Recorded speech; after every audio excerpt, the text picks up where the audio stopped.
Pinag-aaralan ng Department of Migrant Workers na magpatupad ng deployment ban sa Kuwait kasunod ng pagkamatay ng 2 OFW. Yan ang ulat ni Floyd Brents.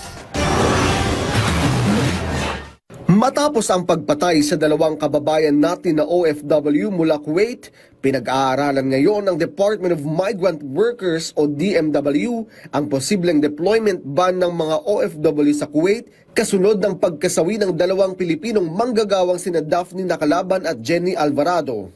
Ayon kay DMW Secretary Hans Leo Kakdak, isinaalang-alang ng gobyerno ang hakbang na ito para tiyakin ang kaligtasan ng mga OFW sa Kuwait. Kasunod ng natagpo ang katawan ni Nakalaban sa likod bahay ng kanyang employer noong Disyembre 2024 at ang pagkamatay ni Alvarado nito lamang 2 ng Enero. Binabantayan ng DMW ang investigasyon at nakikipag-ugnayan sa mga otoridad ng Kuwait. Samantala, sa naging pahayag naman ng kalihim ng DMW na si Kakdak sa mga kababayan natin na nais pa rin pumunta sa Kuwait. Sa ngayon, meron ng kahigpitan, no? Meron tayong standing bilateral labor agreement with them, with the Kuwaiti side. Nag-meeting nga lang nung Hunyo,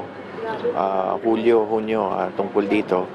At panahon na naman para makipagkita with our Kuwaiti counterparts and of course, yung pagrepaso ng patakaran, whether sa tingin ko ang pinakamalaking posibilidad dito ay lalo pa nating higpitan ang requisitos para siguradong yung talagang mga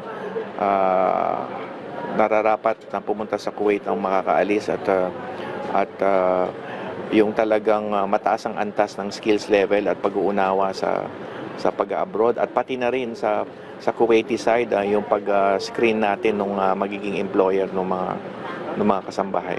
Sa ngayon, may 215,000 Filipino domestic workers sa nasabing bansa sa kasalukuyan.